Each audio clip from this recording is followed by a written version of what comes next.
Time to look at questions 11 to 16.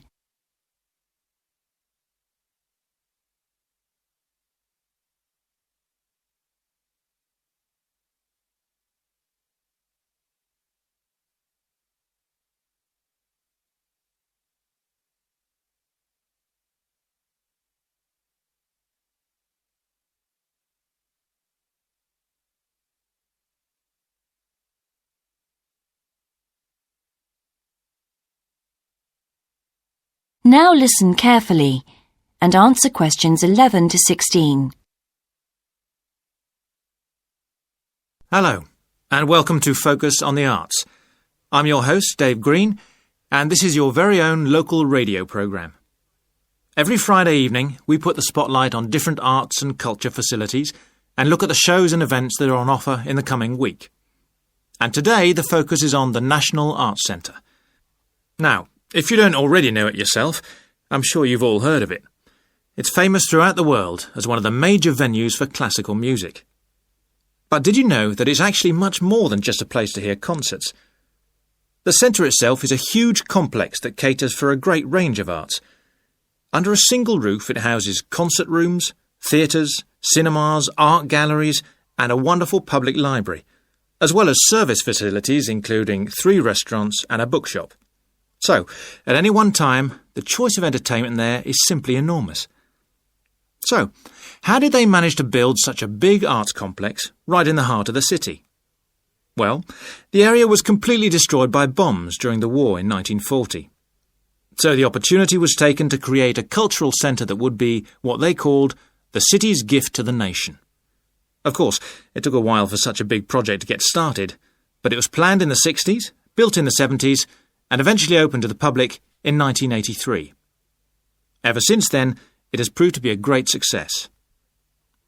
It's not privately owned, like many arts centres, but is still in public hands. It's run by the City Council. Both our National Symphony Orchestra and National Theatre Company were involved in the planning of the project, and they're now based there, giving regular performances every week. And as the centre is open 363 days of the year, there are plenty of performances to choose from. Before you hear the rest of the broadcast, you have some time to look at questions 17 to 20.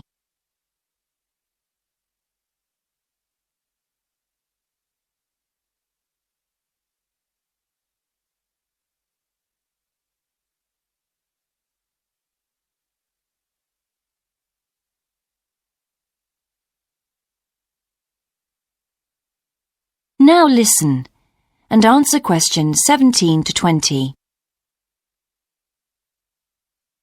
So, to give you some idea of what's on, and to help you choose from the many possibilities, we've made a selection of the star attractions. If you're interested in classical music, then we recommend you go along to the National on either Monday or Tuesday evening at 7:30 for a spectacular production of The Magic Flute, probably the most popular of all Mozart's operas. It's in the Garden Hall, and tickets start at only £8, but you'll have to be early if you want to get them that cheap. And remember, it's only on for those 2 evenings. For those more interested in the cinema, you might like to see the new Canadian film, which is showing on Wednesday evening at 8 p.m. in Cinema 2, and that's called 3 Lives.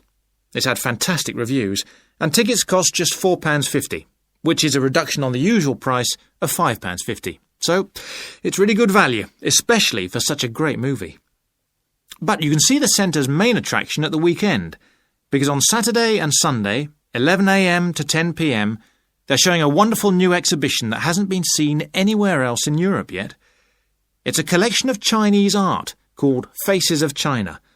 That's in Gallery 1, and it has some really fascinating paintings and sculptures by leading artists from all over China. And the good news is that it's completely free, so don't miss it.